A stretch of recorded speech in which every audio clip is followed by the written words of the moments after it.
Hello, welcome back to Owning Authenticity. My name is Carly, and I am super excited to get to bring you the beginning of the second round of individual messages for the different nodal groups. So this video will have specific messages. You can check the timestamps for Aries North Node, Taurus, and Gemini North Nodes. And we'll have more individual messages coming out for each group. However, there are already a set of messages that are specifically related to the Aries North Node, and there's one for each of the 12 different North Nodes. So those are linked in the description under the messages for round one. Feel free to check that out if you haven't already seen that, if you're finding this one first. And as I go, I'm actually planning to do multiple rounds because I'm having so much fun with what I'm doing. So if you have any questions, there will most likely end up being more of these individual messages for each nodal group. So that's why there's also playlists for each group down in the description, where again, if this is the first one you're finding, you might check the description because there may already be more on those individual playlists. So just a little bit about the series that you're walking into here. And before I jump into the Aries North Node chapter, I do want to share a download that came through this morning, kind of as I was hovering between sleep and waking up, and it was just there. It just really wanted to be known by me. And as we do, as we wake up and come into consciousness, it starts like kind of slipping away, but I texted it to myself. And I'm going to put the exact wording here on the screen. No, baby.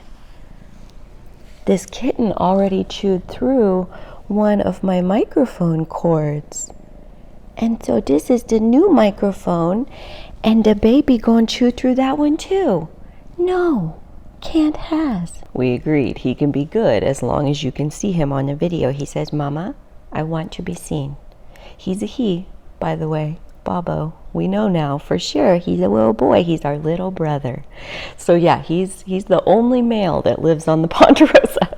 So anywho, this download this morning was wild as far as how powerful it felt. And when I say download, somebody asked me recently what I meant by that, and I think there's lots of different language that you could apply to the experience that I'm having when I call it a download.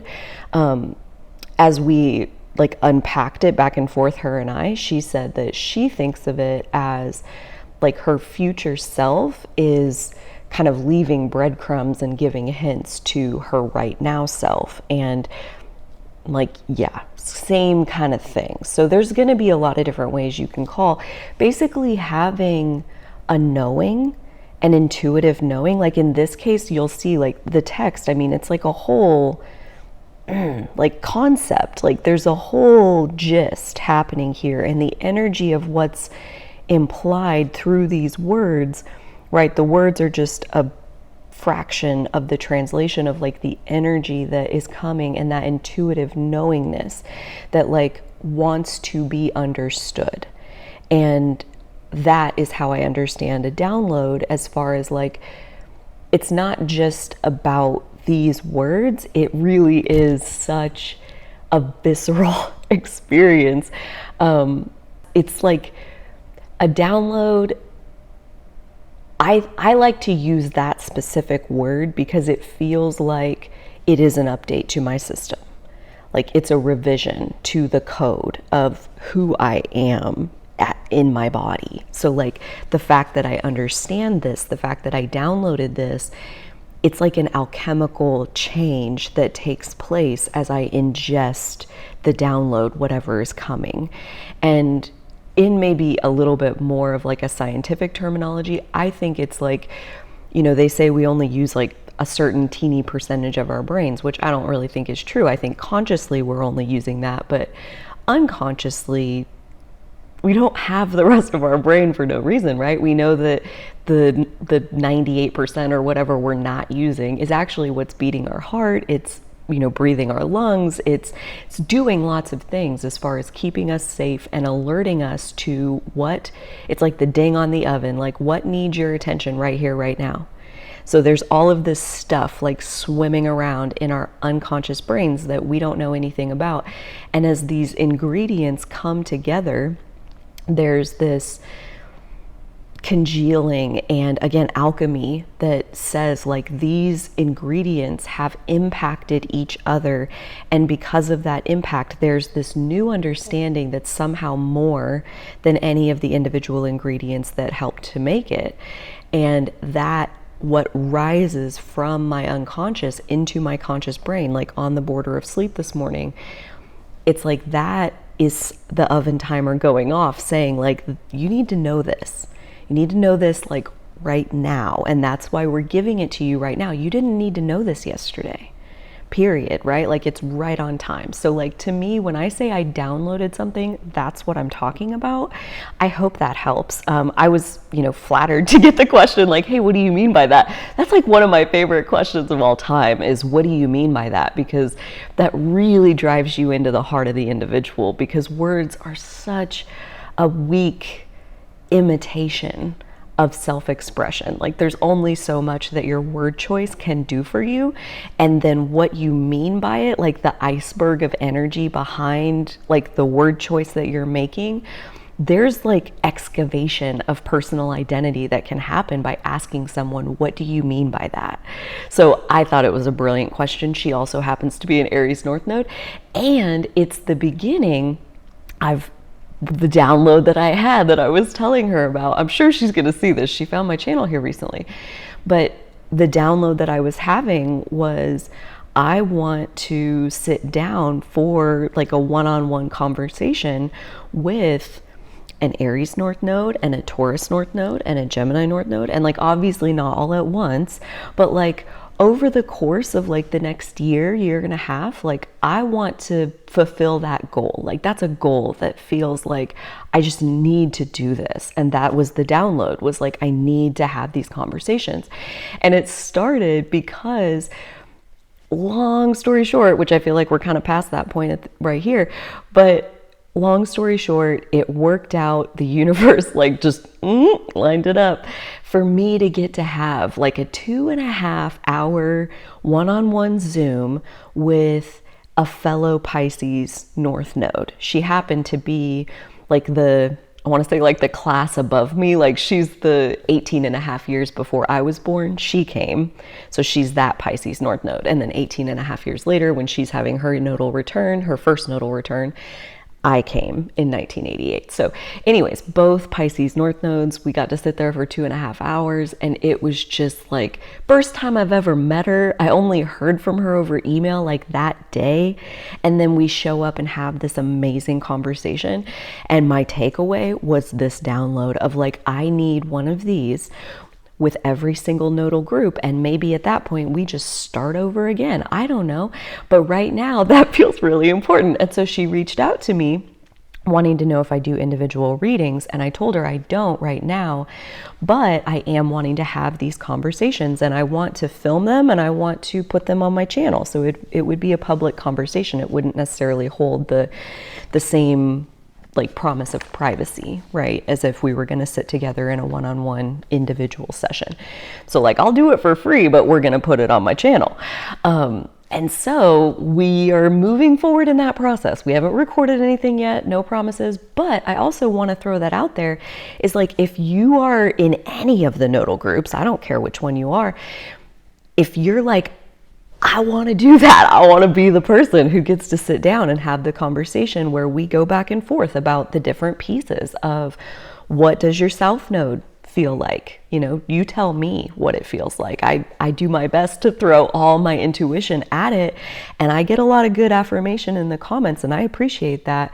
But there's no substitute for getting to hear it directly from someone in that nodal group. And so I would love to get to facilitate like each of the nodal groups kind of getting to introduce their own voice on the channel. So if you want to do that, please send me an email, owningauthenticity@gmail.com, and I'll be having those as they unfold. I'm not in a rush. It is only just for fun, but I think that'll be a fun, like I said, a fun way to introduce the voice of each nodal group onto the channel directly, and let that also inform my process then for these general readings that I'm able to give back. I think I want to dig. I have so many questions. I'm like, how does this work out? And like, what exactly does this mean? Because I can say the words, but you've lived the life. So I want some stories. I want some feedback. I want some exchange going on in this process. And this feels like a really fun way to do that. So again, if you're lit up about that, send me an email at owningauthenticity@gmail.com and we'll see how that works out. So the last thing that I want to explain is how I landed on what I'm going to talk about in these readings. And for starters, I'm using this book called Astrology for the Soul by Jan Spiller, and it has very thorough chapters broken down into each sign, and as she says it, the house also. So like Aries in the first house is the same chapter, and so on. But anyways, I had this idea as part of like wanting to do the conversations with the nodal groups. I was like, wouldn't it be cool if I just like kind of flipped within that chapter for that North Node and just found a specific page that felt right, and like use my intuition to guide me to this page that felt right, and whichever topic is being discussed on that page, ask that person like, hey, tell me about this piece, you know? Because in this book, it's so awesome. There's so much depth to what we could explore, but at the same time, like it really is like piece by piece by piece. So how I structured each of these readings is to pick one of the pages out of the chapter by total intuition, just feeling my way through it, and then sharing what's in the book as far as that specific section and any other stories that want to come through around that piece. And so that feels really fun and like doing a lot of the work for me as far as any of the heavy lifting of trying to figure out like, how do I in a meaningful way continue to build this conversation with each nodal group. And so I think focusing on kind of one piece at a time is a cool way to do that. So without further ado, we will dive into the Aries North Node chapter, timestamps in the description. I hope you enjoy. If you do, go ahead and take a second to give the video a thumbs up, subscribe to the channel if you're digging this kind of content, go ahead and save my email address to if you want to reach out about the nodal group conversations, and I'll see you in whichever message you choose. Hello, Aries North Node. Welcome to this message around a piece of developing your Aries energy while healing your Libra shadow. As I explained, if you missed the intro, no worries. As I explained though, we are going to take kind of just one piece of the Aries North Node. So this is not intended to be kind of a deep dive into everything that's included in that. Obviously, I have like 7 hours of a deep dive that you could totally check out. It's linked in the description. If you want something that is more thorough, this specific session, this specific contemplation is going to focus on assertiveness. So I used my intuition to pick out a page out of the Aries North Node chapter of Astrology for the Soul, and happened to flip to the page where she's talking about assertiveness as one of the attributes that needs developed in the Aries North Node soul. And the piece that really struck me right off the bat is that she's talking about how Aries North Node people, in order to have a constructive amount of assertiveness, like, I mean, the ability to assert yourself does not mean that you steamroll every single person that you come into contact with, like by a long shot, but that it is absolutely a tool in your toolbox. And when you need to assert yourself, you do. And when you don't need to, you don't, right? Like there's no right or wrong. It's a moment to moment.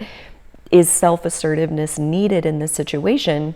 Only you can know that. And so having the tool in your toolbox is what this session is about, and then knowing how to use it. And one of the pieces that she's saying, as far as like, in order to be able to build assertiveness within yourself as an Aries North Node, we must let go of a subconscious attachment to being a nice person. Do we have to though? Like, can't we be nice and assertive all at the same time? And I would say, yeah, a lot of the times, like, that's actually one of y'all's superpowers as an Aries North Node, is that even when you're being direct and like even wording that might sound harsh if another person said it, like, you have so much Venusian energy at your disposal that even when you assert yourself, it's typically wrapped in so many layers of love that like it doesn't come across as harsh or anything.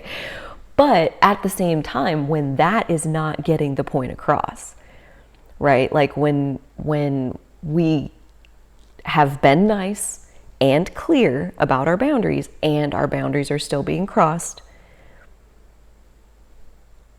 then it's time to change the delivery of the message. And that's where like assertiveness, I feel like, has a connotation around it that sounds more harsh to begin with. And I would imagine that you all especially practice more how to be like nicely assertive. And I would be so curious, this is like one of the things that I want to ask an Aries North Node, like to their face and let them tell me their answer, is like, have you experienced that? Have you experienced running into kind of the limitations of nice assertiveness?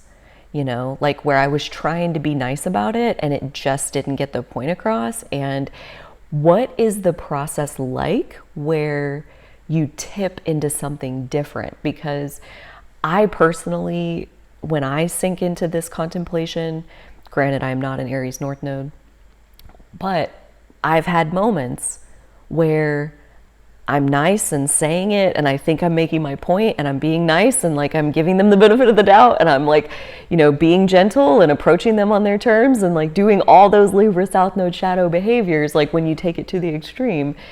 And typically anger is my escort into something more direct, right? Like, how does our fire get lit in order for us to be as clear as is needed to make you stop doing that? You cannot cross this boundary. Like that Mars anger energy, that spark of the impulse that like guides us to stand up for ourselves. Like, I wouldn't be surprised at all if a lot of times like there's these bursts of anger that kind of come out of nowhere maybe, but you know, would you agree with the assessment that that is kind of that limitation or that bound of what's possible with nice assertiveness? And then how do you break that barrier? How do you get beyond that? You get mad, I think. Right? You tell me how that works for you. But more of what stands in the way as far as like, in order for the new authentic identity to emerge, Aries North Node needs to express themselves with no preconceived notions of what you ought to do. Like, this is the right way, or this is how this person wants to be talked to. Like, here, let me frame my expression of my identity into acceptable terms for the other person. Like, kind of leaving that process behind. Again, maybe not universally, but having the tool in your toolbox to be able to set that perspective aside, where this is not about them. This is about you. This is about what is true and real for you. And that's where, if that's something that like really feels like something you need to sink your teeth into, believing me is a really great place to start as far as like getting a handle on how our self can be chipped away over time, to where being assertive about who you are, it's like, I don't even fucking know who I am. So how am I going to assert anything? Like, it is a process. It's a real process of discovering your identity day by day by day. That doesn't mean that you're necessarily building it, or like that it's not there all along. Like, I think it is. I think our truth is in there, even when we have been gaslit to hell and back to not trust that that's real. Like, we do have a tendency to, in our culture, I won't say like specifically for Aries North Node, maybe a little bit with an Aries South Node, but like in general, as a culture, we're taught to listen to the external authority. Our parent plays that role when we get here. They're in charge of us. They're our permission givers. And that sets us up from the start to like basically look outside of ourselves to know what's right. And so especially with an Aries North Node, probably one of the darker sides of that Libra South Node is that in childhood, it can manifest as a very tense and conflict-ridden household where, I mean, in the extreme case, your survival depended on your ability to read the other person, understand where they are, and frame your self-expression in the terms that they would like to hear. So with an Air South Node in general, I think that is kind of the dark side, is that hyper vigilant observation of others that you guys kind of can't take off now as the Aries North Node. Like it's just kind of like really rigidly in who you are. In the most extreme cases, that's like traumatically induced hypervigilance, where you absolutely had to pay attention to the other person. So if any of that resonates at all, like clearly it wanted to come through, like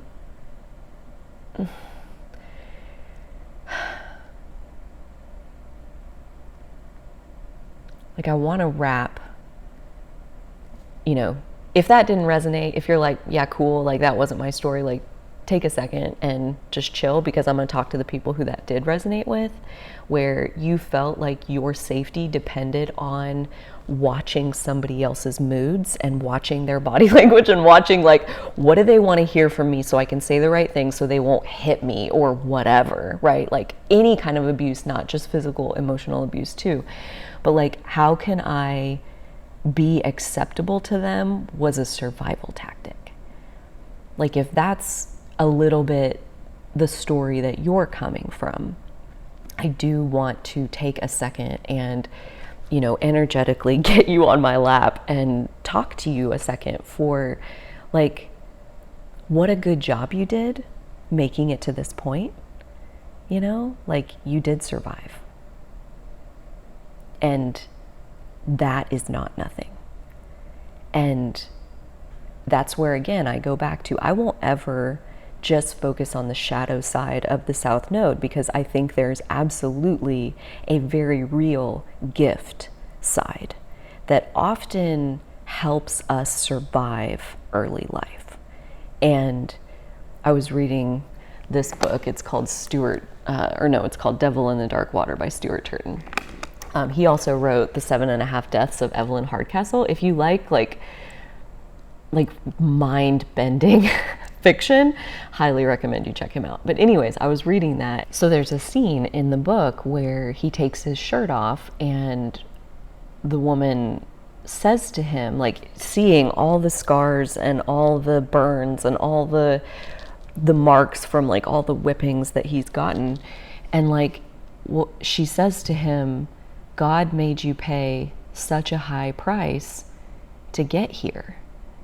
And, you know, sometimes I think physical scars are somewhat easier to deal with than the kind of trauma that doesn't leave a physical scar, where other people can see it and say things of compassionate nature to you. Like, I feel like a Libra South Node is a very likely candidate for having some invisible scars. And if you resonate with that, again, I think there's a lot to be appreciated inside the gifts of your Libra South Node, as far as like, most of us don't possess your ability to observe people the way you are able to. You know, most of us can't do that, and most of us would have had a way rougher ride through your childhood than you personally had, because you already had that skill set of the Libra South Node. And like, the hypervigilant observation of other people. And I am sorry that you had to use that like there was such a high price for you to get here. But I will also say that you are here. You did survive. You fought in the way that was intelligent to fight, given your circumstances. And maybe that looks a lot like conforming or acquiescing or fawning or, you know, like harmonizing with bad actors and doing that in order to keep yourself safe. That, like, there's a reason. There's always a reason for everything. Like, there's a reason why being assertive is so goddamn hard, right? Like, you did that before in a moment of impulsiveness, maybe in a moment of forgetting to pay attention to the mood of the person that you're dealing with. You were impulsive and you said something or you did something and it blew up in your face. And like, it doesn't take more than 1 to 2, 3 of those, and our ability to assert ourselves kind of goes dormant. And so I think there's a lot that could potentially be unpacked here just around this concept of building up your assertiveness and your ability to stand up for yourself when that is what needs to happen. And again, that doesn't always need to happen, you know, but I think with Aries North Node, there is such an ingrained pattern of nice assertiveness, and nice assertiveness can only get you so far. And especially on the Aries North Node transit, where this is your nodal return, expect for nice assertiveness to not get the job done. You know, like basically moments where you are forced to stand up for yourself. And I think there's something here that can like take the victim sting out of this, as far as like being forced to stand up for yourself. Like, that has a victim pool underneath of it. And the thing to understand is that nice assertiveness is what you were already capable of before you came. And direct assertiveness is something that you're here to practice. And so not resting on nice assertiveness ever, right? Like the 1 degree turn. Like, if we are proactively leaning into where our soul is headed, there's really almost never, I'll say, an excuse for a full-on tower moment where things have to crumble, because you're proactively implementing the changes that need to be made all day, every day, all along the way. Like, you're never resorting to your old patterns and letting yourself just sit there. So being proactive, which again is a very Aries thing, like leaning in, finding your courage to, like, in that moment where you feel yourself being nice, what would it look like in that moment to be 1% more authentic? And 1% is teeny. Okay, so it could be something like you catch yourself really smiling at the other person and you're only smiling at them for them. Like, you're not happy. It's not your smile. You're doing it for their pleasure and their comfort. So like, in that moment of catching, like, I'm smiling at them to be nice to them, you know, like that. That's not authentic, right? Like, that's putting on the mask that somebody else wants to see on you. And so 1% might look like, just let your face relax. Let your face be neutral. Neutral face is not offensive, but it is a much more direct assertion of how you're really feeling in that moment. So 1 degree turns, 1% changes, where You know, what might it look like to be 1% more authentic? Which I think is just another way of saying assertive. You know, like assertive, what does that even mean? I think it just means being authentic, being real. And sometimes being real means, can you stop that, please? Like, can you stop touching me that way? Can you stop saying that to me? Like, no, I'm not going to hear that from you. Okay, if you won't stop, then I'm going away. You know, assertiveness, like I am not willing to let myself endure something that does not suit me. Assertiveness, there's a lot of different ways that we could unpack this. And to close, I want to share, I would love to hear your comments, your thoughts down below on how this all landed, but I do want to read you a story that she includes here as far as like what the Aries North Node is learning. So there's a story of an enlightened master who was traveling through India. He came to a village and noticed there were no children playing. "Where are all the children?" the master asked. "Master, there's a huge serpent in the woods who comes at night and eats the children," replied one of the villagers. "Please help us." So the master went into the woods. "Serpent, show yourself before me." And because all beings are subject to an enlightened master, the serpent slid out of his hiding place. "Serpent, it is wrong of you to eat the children of this village. You must never eat another child," admonished the master. The serpent was ashamed and replied, "Yes, master." The enlightened master continued his travels, and 10 years later he came to the same village and saw children of all ages. But in one corner, he noticed a group of children involved in some intense activity. The master approached, and in the center of their circle found the serpent, wounded and nearly dead from their torture. The master chased the children away and said to the serpent, "My friend, how is it that you have let this happen to you?" The serpent replied, "But master, you said I was not to eat the children." The master answered, "Oh, foolish serpent, I told you not to bite. I didn't tell you not to hiss." This is what the Aries North Node people are learning, to hiss, at the very beginning of abuse in relationships.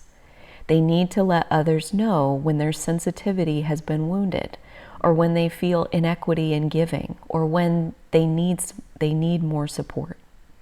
The idea is to let others know before they feel taken advantage of and withdraw from the relationship, either physically or psychologically. If they allow others to abuse them, everyone loses. Assertiveness, hissing, you're not hurting anyone by declaring a boundary that you have or a desire that you have, right? Like, you guys more than anybody else knows that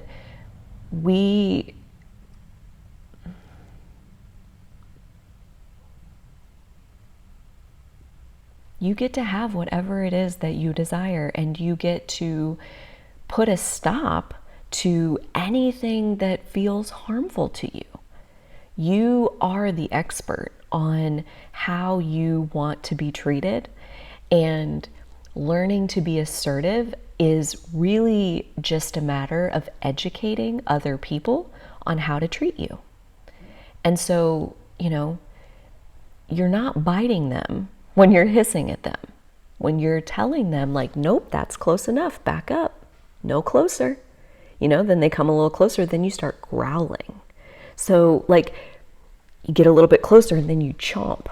You bite at them. Like, this came up in the heart-to-heart that I had with my teacher Ananda, was on the channel very recently. I'll link it in the description box for you guys. But like, there are times where the most loving thing that we can say to another person is, "Get away from me. You need to get away from me." And that is a kindness to ourselves and to them.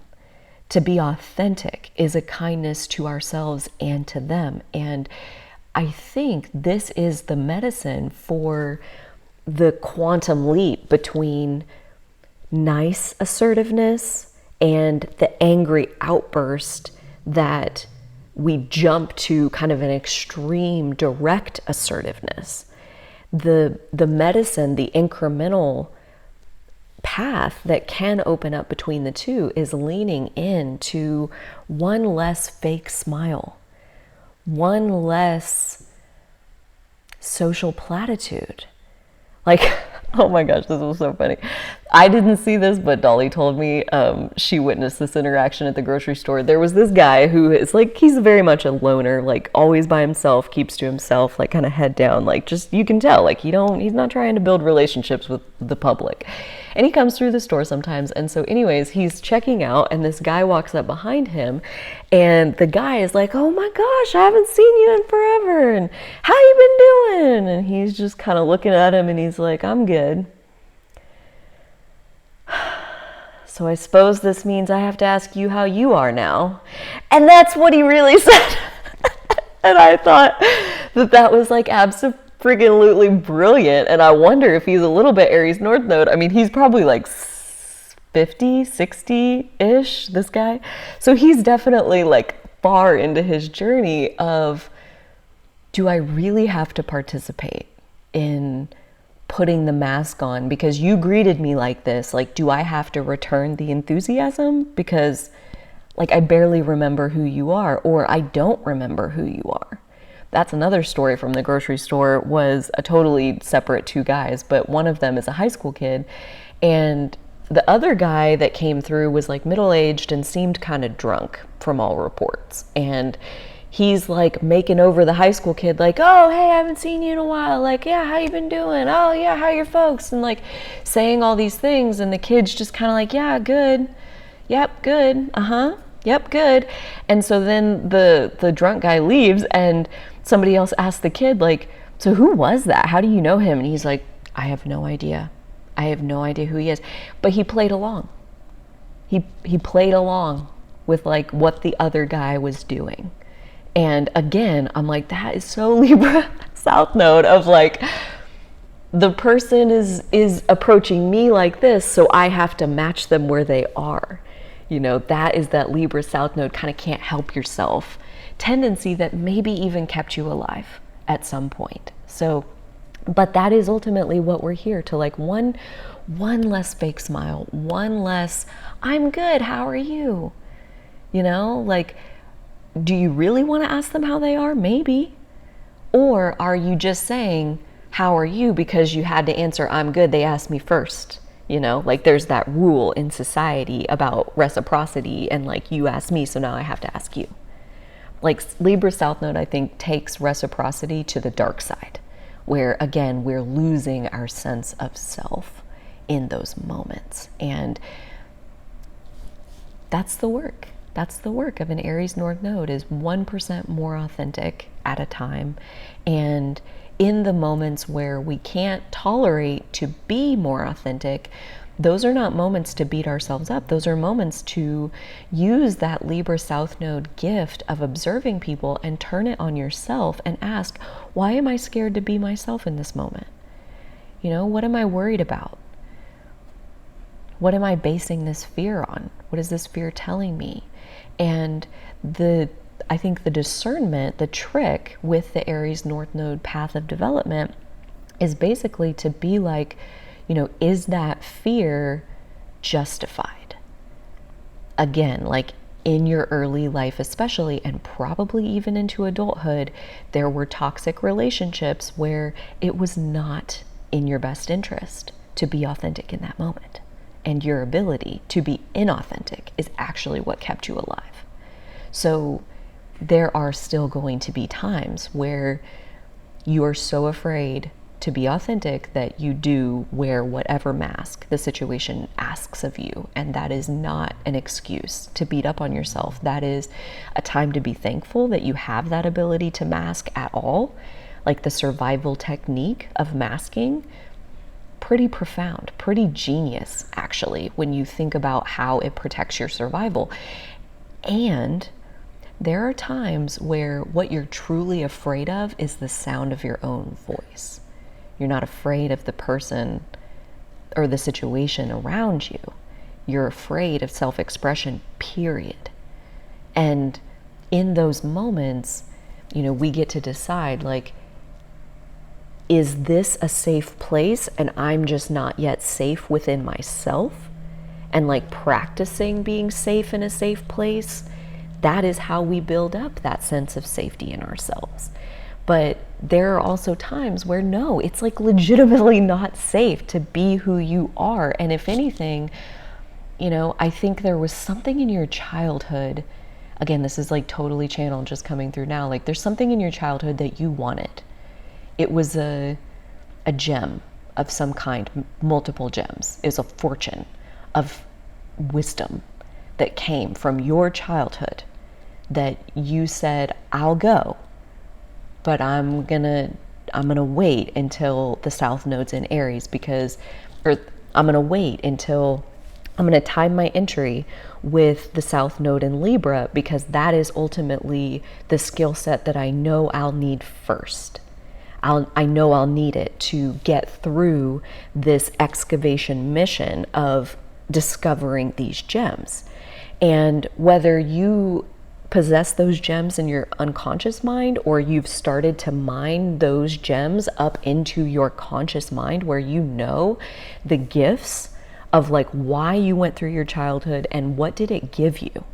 It gave you something. There was something on that path that I need. That's what I need for my next level of evolution in my soul. And like the protective bubble wrap of being able to mask, being able to, in a hypervigilant way, observe what other people are doing and acquiesce to what they're doing. Like that skill set protected you. It was like the shield you needed to get through those early experiences that contained something so valuable. You were willing to endure it because you know you would have your Libra South Node abilities. So this part of the journey of leaning more into the Aries North Node skill set, assertiveness, direct assertiveness, not willing to let yourself be harmed, hissing when necessary, growling when necessary, chomping in their direction, swiping with your claws in their direction when needed, to keep someone from harming you.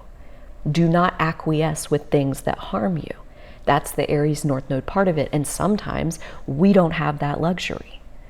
That's the Libra South Node side. And so all of this, hopefully, fingers crossed, all of this hopefully wraps the entire process in a bit more compassion that lets us wake up wherever we are, whether we're finding ourselves in a direct assertive moment, we're like, I cannot believe I just did that. Like, who is this person? Or you wake up inside of a Libra South Node moment where you're right, it's not safe to be my authentic self here. This is what an unsafe environment looks like. Maybe the most direct assertiveness I can stand is to not participate in this environment, to leave and don't come back, or to greatly minimize the amount of time I'm spending in this unsafe environment. The Libra South Node, at one of its greatest superpowers is to recognize when is it safe and when is it not safe, to be one's authentic self. And so again, I feel like Aries North Node as a nodal group, like you guys have so much wisdom about like navigating that path of finding your way to your authentic self. I'm so excited to get to talk to an Aries North Node. If you're interested in having a one-on-one conversation with me that you would be comfortable with me sharing on my channel, please email me at owningauthenticity@gmail.com and possibly we can set something up. I have very limited time, but I have a feeling, again, there are gems that want to come through this process, that their stories, like Believing Me by Ingrid Clayton, that book, like your story has something. You meant to go through it. And what is the value that you're harvesting on the other side? I would love to participate in that process of bringing those gems into your conscious awareness. If that's something that sounds like something you want to experience, again, it will be shared publicly on the channel. But if you're interested, email me, owningauthenticity@gmail.com. Aries North Node, thank you so much for your time and your energy to enter into this contemplation with me. Again, feel free to check out the Aries North Node playlist on my channel that has all of the individual messages I've ever done for Aries North Node. I will likely be doing more of them in the future, so if you have any questions that you would like me to address in the next message or future messages, don't hesitate to leave those in the comments. If you like the video, give it a thumbs up, subscribe if you're into it, and until next time, I do hope that you will be taking such good care of your beautiful, divinely gentle, loving selves, and so will I. Hello, Taurus North Nodes. I'm so excited to be with you again, building this conversation. If this is the first message you're finding, do know that there's a Taurus North Node playlist down below where you can find all of the messages I've ever made for Taurus North Nodes. So definitely check that out if you're new to the party. If you've been around and we've been having this conversation, you know that it is my pleasure to get to continue to have it. I personally am a Taurus rising, a 0 degree Taurus rising. So I have 0 degree Scorpio descendant. And I believe, it is my belief, that our rising sign and our descendant, the beginning of our 7th house and the beginning of our 1st, I believe, I feel in myself that this axis works pretty much like the North Node is very similar to the rising, and the South Node is very similar to the descendant. And so when I personally come to this contemplation of crisis consciousness, I feel like I have to put myself right in the middle of it as far as like everything that we're going to talk about. If I do get animated or passionate, know that like, dude, like this is a lived experience. Like that's where that expertise is coming from, is being able to, like, for example, I have had the wake up moment realization many times, and I'm not saying that this is true of you by any stretch, but I think it's in this vein. I've had the wake up moment many times of like,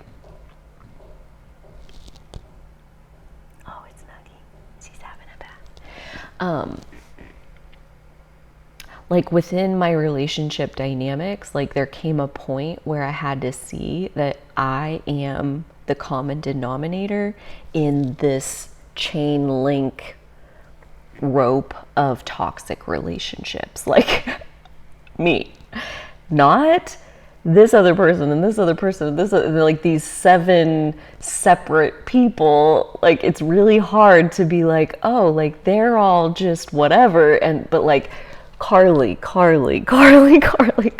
So yeah, like recognizing that like maybe I have some toxic behavior patterns, like that's a tough fucking pill to swallow. So if you even clicked on a contemplation that said crisis consciousness, kudos to you on your ability to face hard things. And I think, you know, that is honestly one of the most beautiful superpowers of Scorpio South Node, is your ability to face hard things. You have the capacity to come face to face with even the darkest, hardest parts of the human experience. And that capacity being so gigantic, and again, like superpower level ability to exist in those situations, like terrifying, like life or death kind of intensity, to be able to exist there is, again, like a superpower that I think, I'm only a Taurus rising, right? I'm not a Taurus North Node. So I would be very curious to know from Taurus North Nodes if you feel like your ability to like ride the waves of intensity in life, like if that didn't come in handy, like when you were a kid, you know, that like possibly you faced a lot, like repetitive life dramas, like things that were just really intense that you went through. And, you know, it may not have felt like it at the time because you were so pushed to the limit of your capacity to hold these things, but like truly your capacity is gigantic. And so there's a comfort in that emotional intensity that I would theorize, I would guess that it came in handy when you were a kid. So that's number one. Number two is that it's like being able to handle emotional intensity is a tool in the toolbox, right? Like nobody's saying that you need to like cut off that part of yourself and like never go back there again. Like that would be like a very intense way to interpret something, right? Like learning moderation and learning to like dial down the intensity, like basically what happens, the Taurus North Node side, is that you're so comfortable in intensity that peace and quiet like freaks you the fuck out.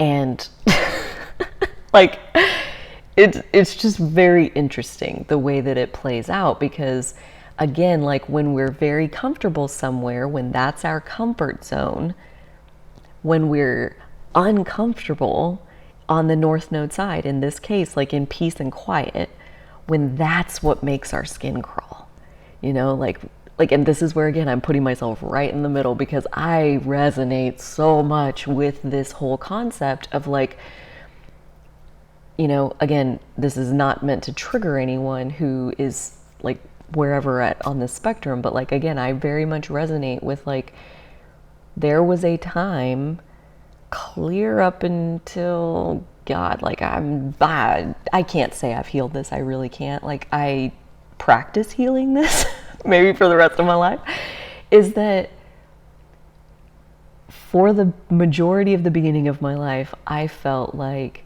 I would rather, like, basically, I would rather put up with anything than be alone. Like being physically alone by myself was the biggest torment of all.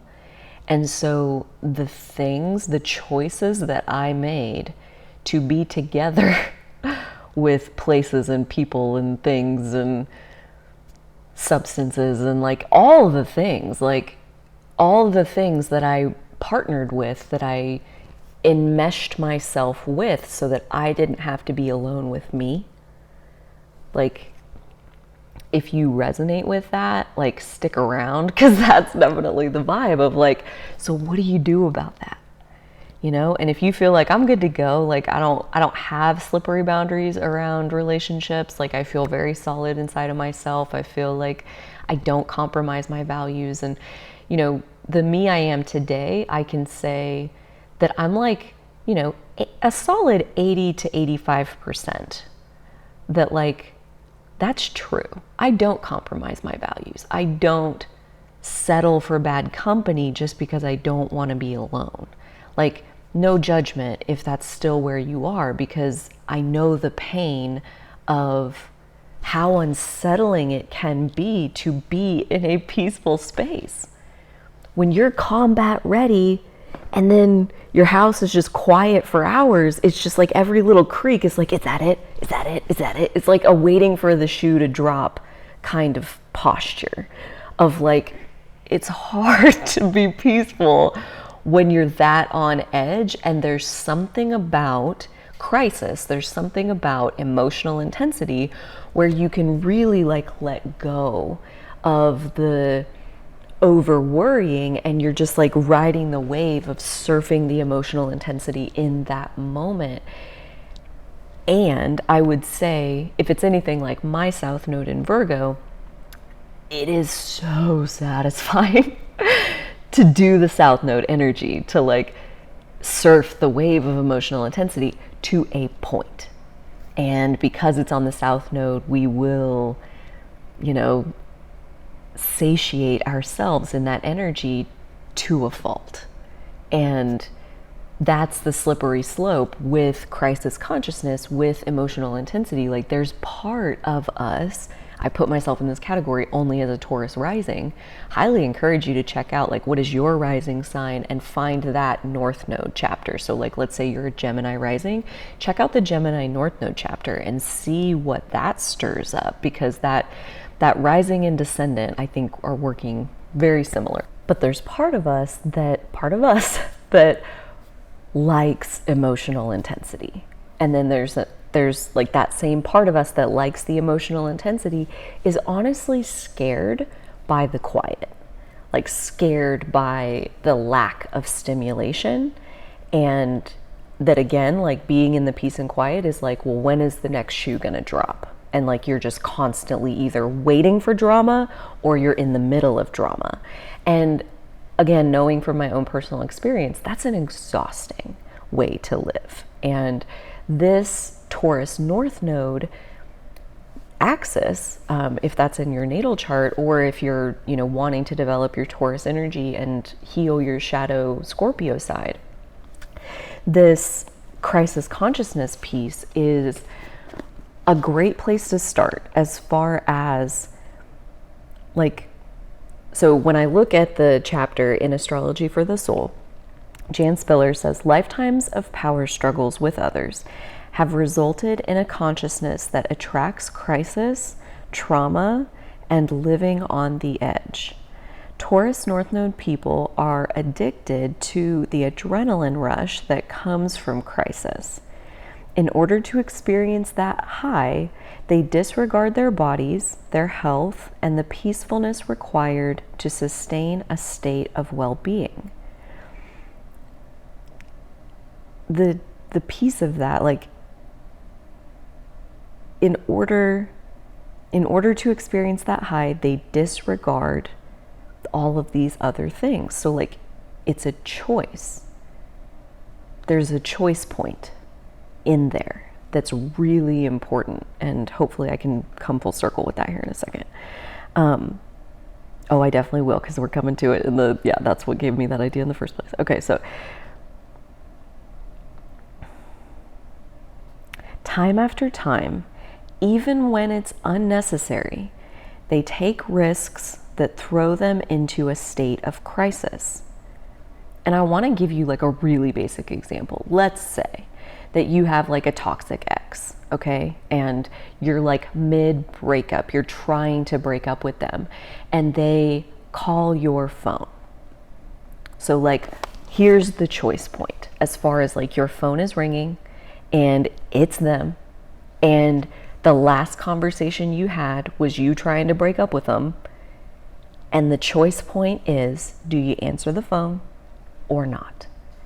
And the Scorpio South Node will answer the phone. Like, ooh, what is this new drama to bite my teeth into? Dude, been there, done that. Like, let's just stir it up again, Maybe he'll listen this time. Like, it's just and the peaceful Taurus North Node would take one look at who that was and ignore the call. No, because the Taurus North Node side is going to say, I'm not going to disregard my own peacefulness, and I know that if I answer the phone, this is going to be dramatic. I know that. And I don't have the energy in me right now to go 9 rounds with this person. Like, the Taurus North Node is way more interested in conserving their energy and protecting their peace, right? So at that point, again, there's the decision point, right? I think a lot of times the Scorpio South Node can blow right past the decision point, can just like answer the phone and then get in the middle of the drama, and then they thrash and struggle and allow their destructive intensity to wreak havoc in all areas of their lives. Sometimes they abuse drugs or alcohol, no shame, been there, done that, which creates new crises on a daily basis.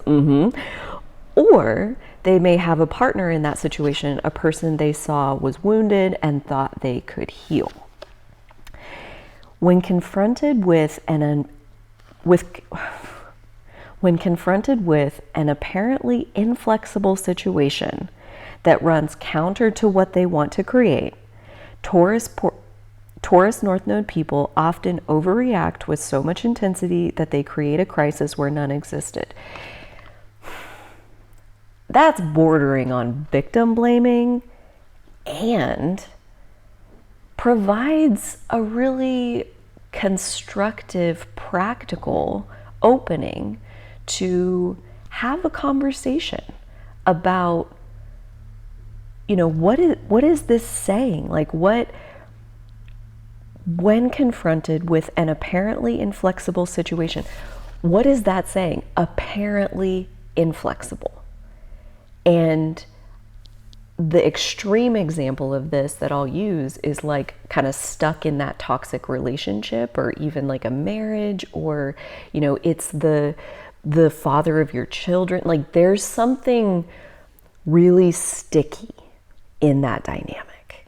Apparently inflexible. I can't say that. That's my husband. I can't do that. That's the father of my kids. Like, there's a boundary, a sticky boundary, where instead of protecting your peace, there's a loyalty to this sticky connection that you have with this person. Apparently inflexible. And even if that's not where you are now, I wonder if in the past there were relationship dynamics where you felt you couldn't change it. And honestly, that is where the Aries North Node ties in so perfectly, because Aries is that creative spark of life force that exists in each individual to make their life exactly what they want it to be. So Aries North Node is saying nobody can stop you from being who you are. Nobody. And so I think like that fire of the Aries North Node, like if anything, it has the potential to like burn down some of these sticky dynamics, or at least that fire will illuminate, will light up the sticky dynamics and give us the awareness that we need to make some conscious choices. Do you have to answer the phone? Do you have to go there for lunch because you were invited? Do you have to answer the door because somebody rang the doorbell? No, you don't. So never. That's the beauty of the Aries North Node, these 18 months from July of 2023 through January of 2025. The beauty is that your impulse and your instincts are what matters most. And there's like a boost, a cosmic supporting force that's pushing us along in this direction of individuation and autonomy, in standing more firmly in our own sovereignty. And the thing that they go on to say here, that Jan goes on to talk about,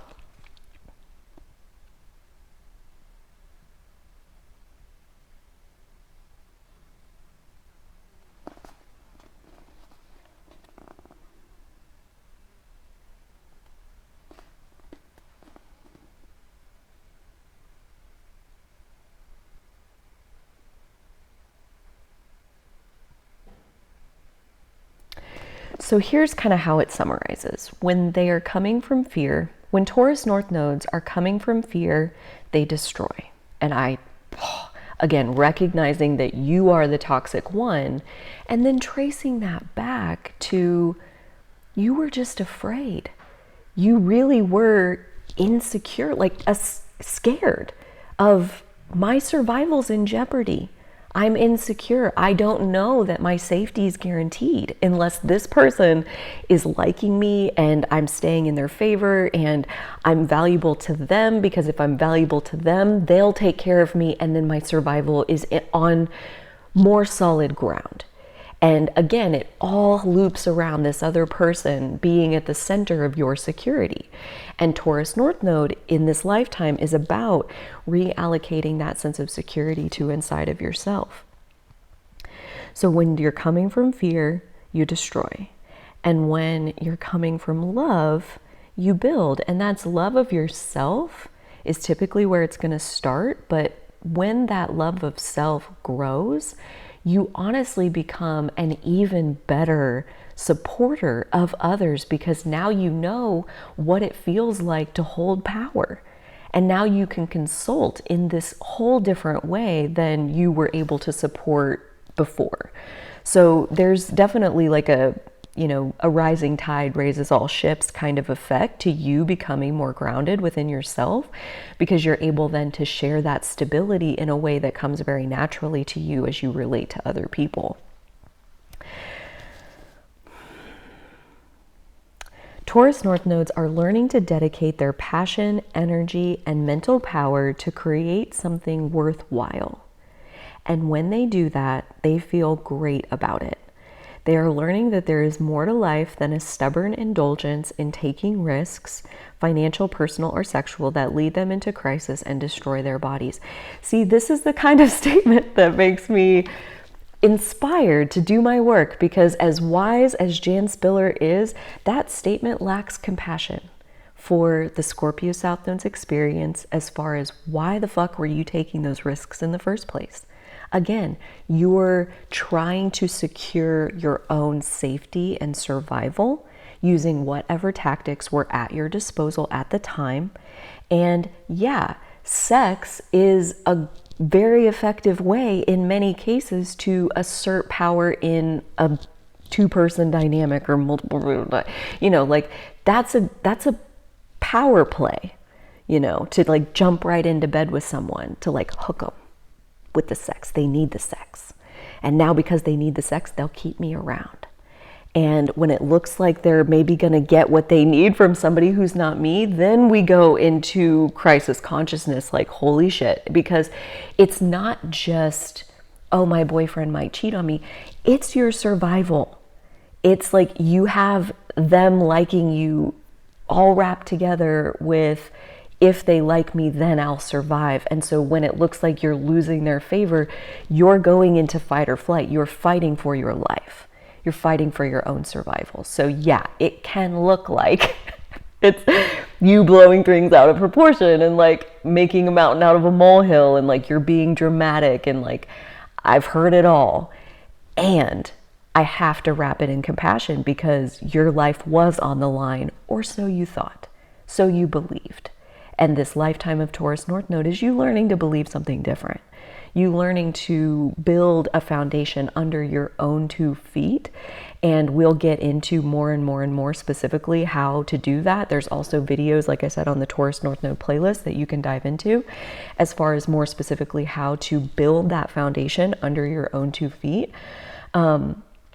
But it goes on, Taurus North Nodes need to slow down and recognize that by working on themselves slowly and steadily, they can establish the sense of grounding and substance that has eluded them. Like, you got to think about, like, how does a person end up in a situation where they believe that their survival depends on another person? Well, it doesn't just happen. It is a severe lack of internal security, where because you feel unsafe, you're reaching out for it's like a life preserver, like just, it's not personal.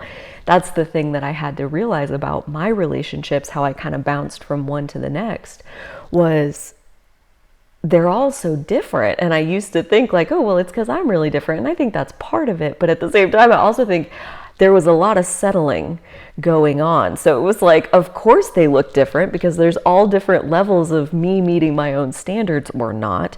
And that's how the relationship history is so constant, is because there was a willingness to dip down in my standards of like, I'd rather not be alone. So yeah, you're fine. Again, that's so sad. That's so sad as far as like kind of using people, like, that's where I had to see like how much of me relating with others was me genuinely wanting to love them, and how much of it was, I need you to keep me safe, so I'm going to keep you happy. And again, I'm talking out of my own personal experience, so I hope that's at least somewhat palatable to try to digest. Taurus, I'm going to repeat that because that is kind of the main point. Taurus North Nodes need to slow down and recognize that by working on themselves slowly and steadily, right? Like, that's again where you take that posture of ready for emotional intensity, and then you realize that, okay, in order to build a foundation under myself, like today, I'm going to like carry over these like 3 shovelfuls of dirt and I'm going to put it on a pile. And like what you have on day one is like this teeny little pile. And you're like, how am I supposed to live on that? Right. You're not. I mean, that's just day one. Okay. So then tomorrow you take your little pile and you put on like 3 more shovelfuls. And now you have a little bit bigger pile, but you're still looking at like, I can't live on that. I know, because it's only day 2. And so then on day 3, so give yourself about 10,000 days. Okay. So like decade, couple of decades.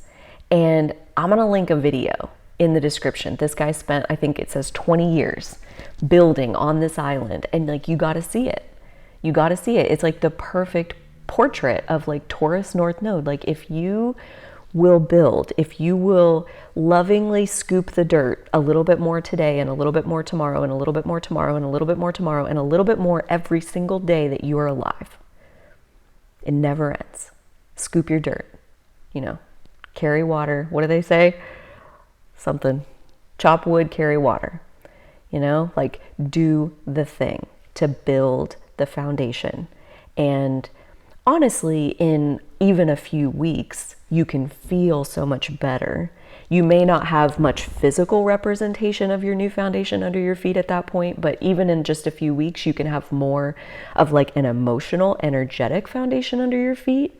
So just to like give you a realistic sense of like what's possible in even just a few weeks. And then let's say 100 days, like a few months, at that point, you may see some real signs of like your physical life is not as dependent on someone else as it once was. In even just a few months, you can see that like physical shift. And when I say a few months, what I mean is like you're not just hanging out, you're physically every day scooping the dirt, building the foundation under your feet, taking care of your own self, making sure that your own needs are met, creating a sense of peace that you can personally enjoy a little bit more every single day. You're adding to that foundation. And fast forward, like again, you know, 1,000 days, 3 years, your life will look nothing like it did before. Like you can completely turn your world upside down with 3 years of daily effort. And at this point, I have just over 7 years of daily self-care with one 20-day break about 1.5 years into it, and otherwise consistently every single day shoveling the dirt, writing in my journal, breathing inside of myself, connecting with my body, slowing down my heart rate, spending the time to feel what is going on inside of me. What are the physical sensations that I can feel inside my own body? And then listening to those and dealing with whatever's there as best you possibly can, asking for help and support when you need to, but on a basis where you're not surrendering your power in the process. And what I mean by that is like, you know, back in the day of my like rampant codependency, we'll call it, I was essentially using my romantic partner as a sounding board, as a therapist, as emotional support. Like I was extracting as much security from them as I possibly could. And I let all other relationships fall away. And this primary relationship was everything to me. And that's hard on the other person. That is not usually balanced. Like it feels balanced inside of our head because we're kind of living in survival mode at that point of like, I just need to grab onto somebody who can help keep me afloat. So at that point, there's almost like a lack of empathy for the life preserver, right? We don't really love them. We're just like using them to survive. So basically how I understand the Taurus North Node is that this is a lifetime of learning how to self-regulate, learning how to stand on your own foundation of security, That means inside and outside, emotional security, financial security. You are your own support system, because day by day you're shoveling the dirt and you're building it on purpose. And so that, what does that mean? That means, like, let's say you're like, oh, I'm terrible with money. And like, even just that body language like says it all, like leaning away because I'm bad at that. The Aries North Node, a good example might be that you decide, hey, you know what? I'm going to sign up for a money management course. I'm going to sign up for an accounting for beginners course. And I'm going to start to understand, how does this work? You know, like, teach it to me like I'm in a kindergarten, because I have no experience with money, but I am going to start day by day. By day by day, I am going to learn this thing so that I can be more stable on a foundation of my own making. If it means I have to learn a new skill, I have to learn how to manage money in order to be independent, do it. You know, like, if you have to, that's something that I want to say that I think will really resonate with Taurus North Nodes is, when I had a friend several years ago who was telling me about their professor in college, who was telling like all the students, every class, like this was their main life advice, was always have a kiss my ass fund. And basically what that boils down to is you have a stash of your own money. That's how he meant it, was financially, have a kiss my ass fund. That basically you draw the line at like where you need to draw the line. And if that means that you need to take yourself out of a situation, it basically is the medicine for this part where you're confronted with an apparently inflexible situation. When you have enough resource accumulated inside of yourself, you have a kiss my ass fund. If someone is behaving in a way that you find unacceptable, you may leave. You can quit your job, you can divorce your partner, you can fight for custody of your kids, you can do all the things that you need to do when you have this internal resource or financial resource, however you want to look at it. I kind of think like you need all of the above. Like, kiss my ass. I'm not dealing with this. You can't tell me that that's what I'm going to do with my life. Like, you're not my support. I am. And so that concept feels like some of the best advice. And even if you're adding like $10 a week to this little piggy bank or this bank account that has only your name on it, it is 100% your money. You put $10 a week in there, dude, you got $500 by the end of the year. And again, that's only year one. Keep doing that and watch where you are in a decade, 2 decades, 3 decades. Like, Taurus is about the long game. Taurus is like, in its highest frequency, it's the harvest of resources. And how are they able to harvest so many resources? Because in Taurus energy, there is the willingness to show up and take one step at a time. You know, like when you tend a crop, the first thing you do is not harvest the crop. The first thing you do isn't even plant the seeds. Usually the first thing is to, you know, treat it so you get rid of the weeds if you're doing that, or possibly to run a till through it and like break up the soil so it's more receptive and ready for the seeds to be able to fall down in there. At a certain point, today's the day we're going to plant the seeds, and you know, that only takes a little while, and then there's mostly nothing to do until you're pretty much just letting it sit there for months on end. You're in the peace and quiet of you've done what you need to do for this moment. You can relax now. You know, most farmers don't relax. They go work on their tractor and they fix this equipment and they go bale hay and they raise their cows and they have millions of things going on. So it's not quite just one thing at a time, but that's what it feels like in this Taurus landscape of, you know, with that emotional intensity, that crisis consciousness of like really wanting the intensity. There's this wanting to just get there right now. You know, like I'm doing all the shadow behaviors because I don't feel secure. So I want to feel secure. Like if I'm going to stop all the shadow behaviors, I need the security to come from somewhere. And that's where like we can only shift our sense of security one step at a time, one day at a time, one moment at a time. And that's where, you know, I think the main thing comes back to this Kiss My Ass Fund, because there is such a dependence on the other person that I think is at the core of crisis consciousness, where there is an inability to be on your own. And so building up the Kiss My Ass Fund every day. And like, you may not be able to put money in a bank account every day, but you can put a spoonful of confidence in your bucket every day. You can, pour a little bit of knowledge into yourself every day. You can give yourself a little bit of time to relax every day. Like, that urge to just be there is what cuts us off at the knees for not being willing to just spend the 10 minutes that I have for today. You're like, it's just 10 minutes. Like, what does that even do? And it's like, well, to your point, not a lot.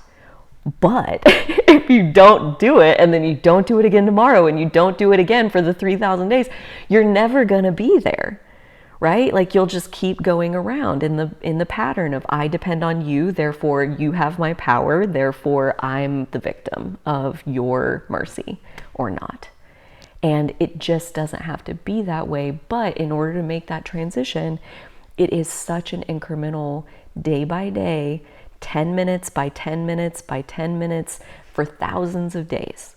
That's what it takes to accumulate internal security. So the question is, are you doing it or not? And all we can ever do is one little bit today, and then tomorrow, one little bit tomorrow, and then one little bit the day after that. And so that's really all you can do. So if you are doing that, dude, pat yourself on the back, because you're basically here. This is basically it, as far as you're going to keep doing that for the rest of time. And you're going to get more and more and more secure as you go. And you'll get to celebrate little milestones of security where someone does something. Like, let's say that example from the beginning where we talked about your toxic ex, and you're trying to break up with them, and now they're calling you. And do you answer the phone or not? Do you just ignore it? Do you just let it ring? What do you do? What do you choose to do in that moment? And so if that resonates with something well, I always answer the phone. The first time it's ringing and you're like, I just don't want to deal with this right now. I'm sitting here with my book. I have my cup of tea. The house is quiet. I'll call him tomorrow. If even you're going to call him back, to just recognize that no, my peace is more important. My space being enjoyable for me is more important than dealing with this toxic drama mess that's wanting to consume me. I don't have to. I'm just not going to answer the phone right now. The first time that happens, if you're coming off I always lean into the drama, you'll notice that little by little, you're not engaging. You're not on the hook of I always answer my phone. No, I choose. Do I feel like answering my phone right now, or do I feel like keeping my peace? And maybe I talk to you later, maybe I don't, which is it? And you'll get to see these milestones forever. For as long as you continue to build your foundation under your feet, the bigger and bigger and bigger that foundation gets. And here's the cool thing, that again, I'm not a Taurus North Node, but I am a Taurus rising. And I think the feedback that I've gotten on this channel is that there are a lot of people who've enjoyed, they don't live on my foundation, but they do come and stand on my little patch of foundation, my space of security and inner peace and empowerment inside of myself, my living according to my values. They experience my foundation, and then they go back to their lives. They step back onto their foundation, whatever that is, within themselves, within someone else, whatever that is. So it's like a lending your foundation, giving it in doses to other people who are wanting to receive that. It's a beautiful gift. And again, I think that Scorpio South Node at its core, what it wants most is to merge with other people, to have soul to soul connection with other people. And I think the more stable you are on your own foundation, the more likely it is that you'll be able to basically wait for the pitch that's in your sweet spot. Okay, as a Scorpio South Node, when you're really spinning in that pattern, you're swinging at everything. Every single person that comes close to you, you're like, are you my security? Are you my security? Are you my security? And with your like foundation really under your feet on the Taurus North Node end, you can recognize not you, not you, not you, not you. Basically what you're recognizing is like, this is not real love. This is not real connection. Like if I was going to be with you, it would only be because I think you can give me X. You can give me security. You know, you can give me attention or reassurance or whatever it is that I want out of this connection. And once you're well along that Taurus North Node side, there's like a lot of saying no, a lot of being in your own space. And again, what that means is that then when the pitch comes along that's right in your sweet spot, there's no drama of like swinging at that pitch because it's perfectly aligned with you. It fits into your peaceful life. It fits into helping to build up your security, because that's the dominant vibration of what you're doing with your life, is drawing boundaries around anything that does not support you being in your own peace and security and safety.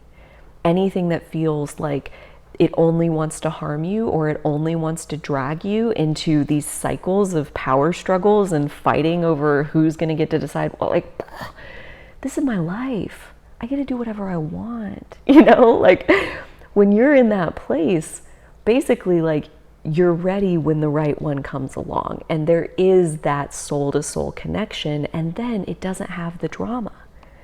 You're grounded in your inner peace. You're capable of finding your own security well within yourself, and so is the other person. There's interdependence, there's wholeness within each person. There's not you're my other half. You give me security and I'll give you my power. There's not a trade like that happening. We enjoy each other's company, and when we're done enjoying each other's company, we go back to our own company. There's healthy apartness in that dynamic where each person can reground into their inner peace. I would love to hear how you feel about that kind of a relationship dynamic where within the relationship, there's a lot of space for each of the individuals to be apart and be in their own energy, be in their own values, that like you do not have to be the same person. Essentially, like the Scorpio South Node wants to like completely merge in and like just be a combo unit with the other person, again, because if I'm valuable to the other person, then they'll keep me alive. And I don't think I can keep myself alive because I don't know money, I don't want to get a job, I don't know how to be like consistent or reliable. Like there's like a deep lack of knowing that you can take care of yourself. And so within this kind of relationship dynamic, each individual is still taking care of themselves. But because of that, there's like nothing in the way.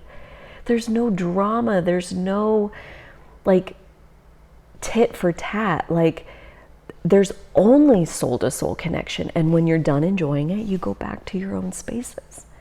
So I would love to hear what you thought of this session as we unpacked crisis consciousness.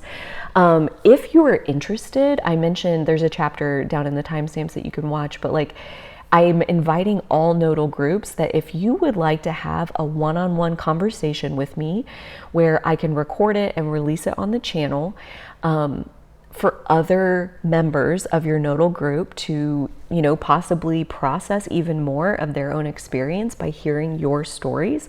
Like I keep reiterating, like I am not a Taurus North Node. I'm relating to this energy as best I can. I think there's no substitute for introducing the voice, the actual voice of each nodal group directly onto the channel. So if you're interested in being one of those conversations, you can email me at owningauthenticity@gmail.com. That's down in the description box as well. And I would love to potentially set something up. I have limited time, but I have a feeling there are these gems that want to be excavated as far as realizing the beautiful power of the Scorpio South Node and the limitations that are the bridges as far as like helping us to get onto the path of building up our Taurus energy. I would love to continue that conversation one-on-one with someone. I'll be back here with more of these general readings, general contemplations for everyone. Would love to hear your thoughts down below. Take a second to like the video, all that jazz. Thank you so much for everything you're doing. And until next time, I do hope that you will be shoveling some more dirt onto the foundation of yourself day by day, little by little, and so will I. Hello, Gemini North Nodes, and welcome back to this ongoing conversation where we are talking to anyone who has a Gemini North Node. You might also have a third house North Node.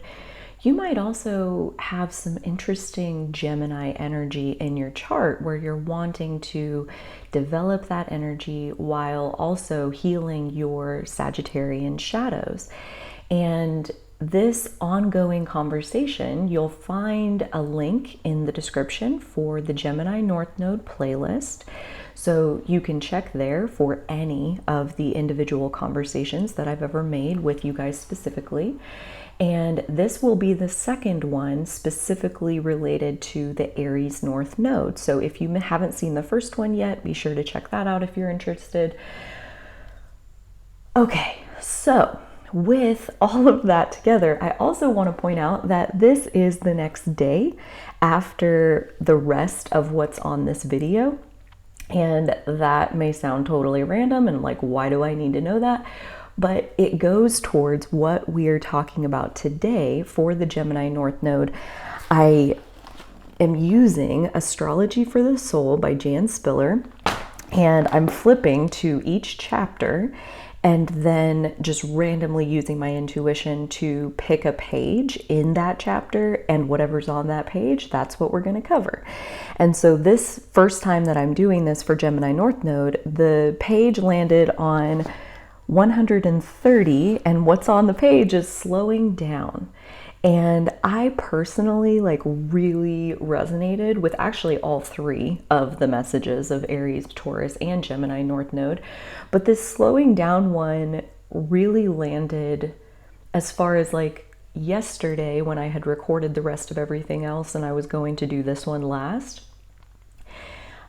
I felt in my body that I was trying to kind of hurry the process. I was in a rush to share the video. I wanted to get it out there as soon as possible. And this pressure is the piece that I wonder if you can relate to that, as far as a pressure to share the knowledge that you have, and how important it is to transfer the knowledge of you into other people. And in this book, it says that that's very normal for Gemini North Nodes because this is a teaching lifetime for Gemini North Nodes. That Sagittarius South Node has spent many, many lifetimes marinating in very isolated settings where you're studying or you're meditating, you're listening to lecture by someone who is philosophizing at you, you're kind of reflecting then inside yourself on what is your philosophy.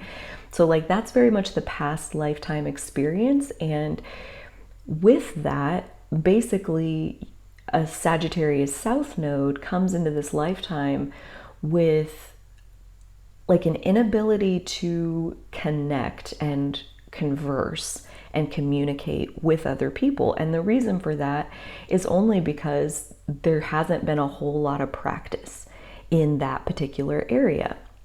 And so, I mean, that's basically how all the North Nodes work. It's this is what you haven't practiced. And what you haven't practiced is communication as a skill.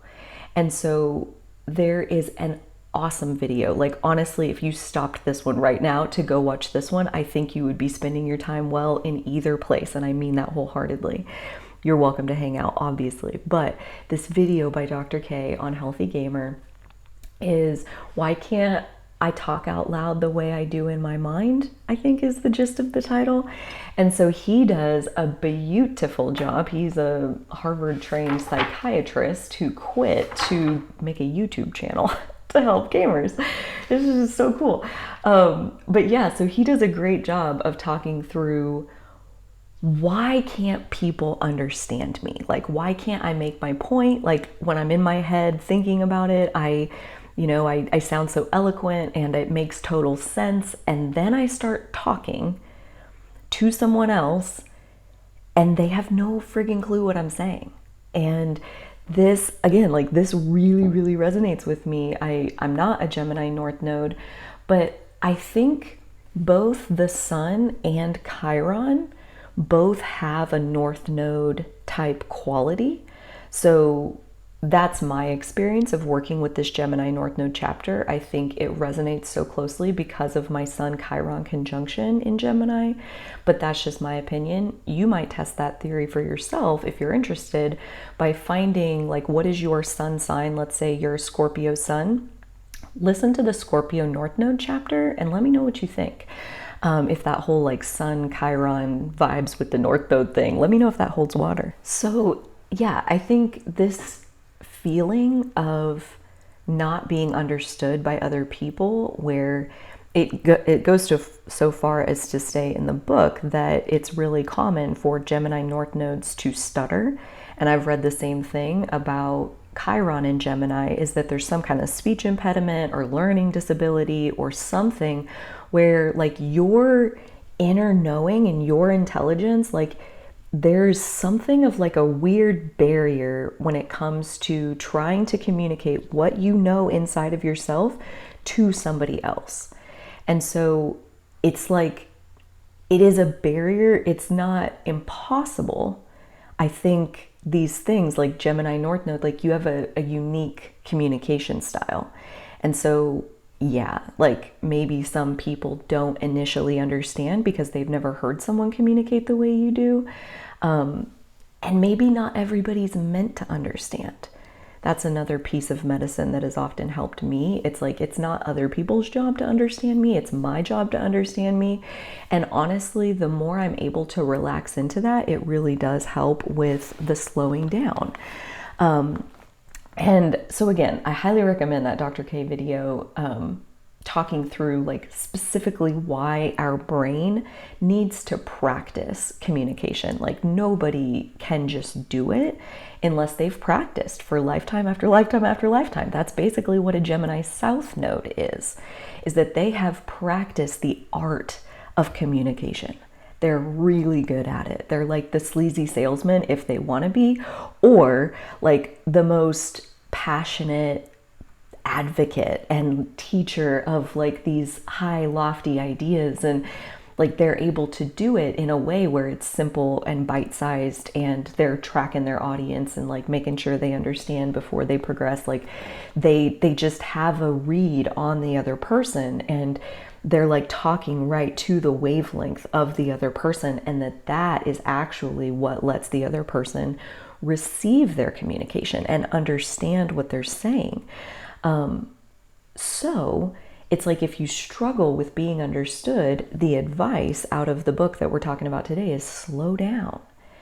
You know, the more you can slow down your system, the goal is that you would basically be able to pay closer attention, not to what you want to say and how you want to say it, but to the other person. Like Dr. K does a great illustration in the video where it's like, okay, so you're starting here, like the other person, you know, you haven't talked to them about XYZ topic and you need to. They need to understand this, this, and this that's changing or going on or whatever.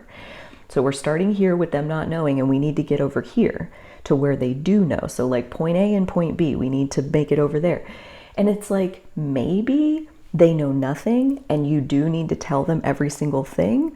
Or maybe they already know the whole thing. And it's like, oh, that's a very different conversation, you know, that like, I know you know how this works and we're doing it. You know, what questions do you have? Like, if they already have understanding, your role and what you need to say is very different. And it really all depends on who is it that needs to hear you.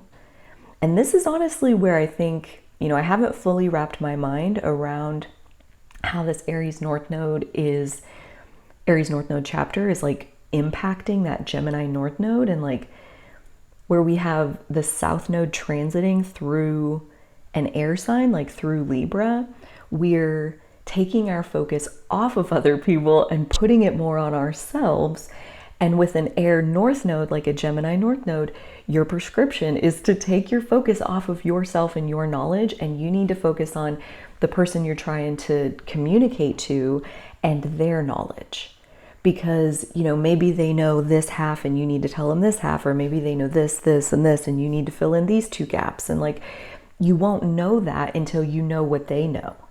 So in this lifetime, as you're a teacher and as you're here to practice the art of communication, effective communication is about what's received, not what's said. And so slowing down lets us pay more attention to the person we're talking to and track it with them, one idea at a time. And are they with us? You know, like basically what it says is like Sagittarius South Node has a bad habit, you know, like you just like lack social skills. You lack it's a practice to figure out like how to converse, how to like have a trading back and forth conversation. Like the shadow of Sagittarius is that you get on a soapbox and you're like, here, let me give you a 2-hour sermon about what you should believe. And people don't like that. I'm sure you know that. Like, people don't want to be preached at for the most part. Like, not really. And the sad thing is, like, it's not sad. It's whatever. It's hopefully you're leaning into the Gemini North Node side where you have so much wisdom.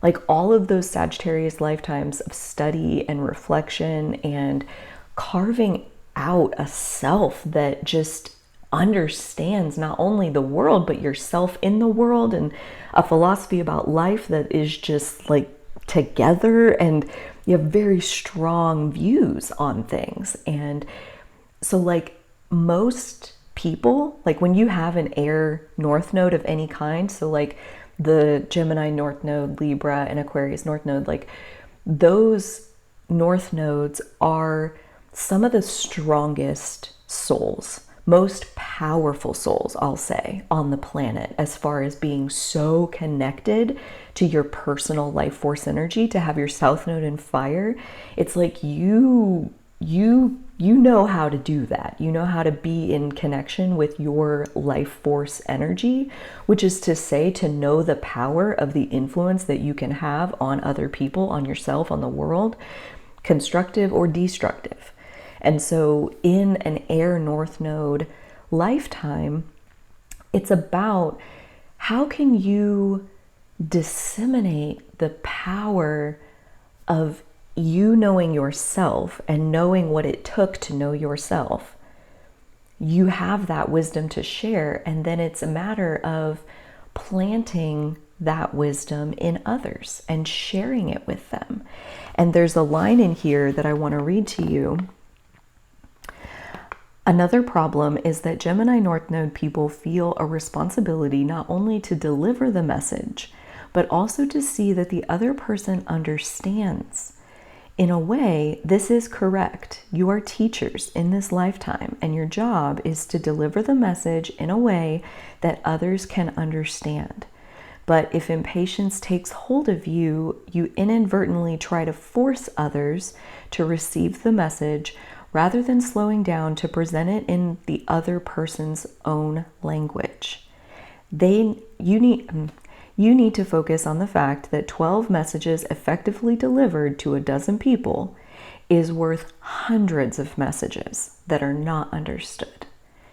And that is the passage that like takes us full circle back to the beginning where I started, as far as like I recorded everything else yesterday, and when I got to this, I recognized like I'm forcing this. I'm like rushing to like, this is so important, I need to hurry up and get it done and like get it out there. And like at that point, I'm not delivering the message for the fun of getting to deliver the message, you know? And that to me is a huge piece of how I slow down. Like instead of recording the Gemini North Node chapter yesterday, I went and took a nap. And when I got up from my nap, I read my book for 2 hours and finished it. It was really good. And then I just kind of hung out the rest of the evening. So that was like, slow down and come back to my center and bring my energy back together and re-center in my own life force energy. And re-center in my own core values of what I even want my life to be, because I fundamentally don't want to sprint through life striving and chasing after things. That's part of my whole philosophy of the message I want people to hear from me.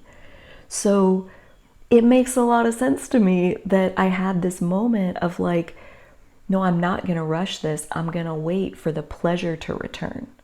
I'm going to wait until I'm back in a patient place where literally I'm talking for the pleasure of getting to talk, and the subject matter is really just like the gas in the car.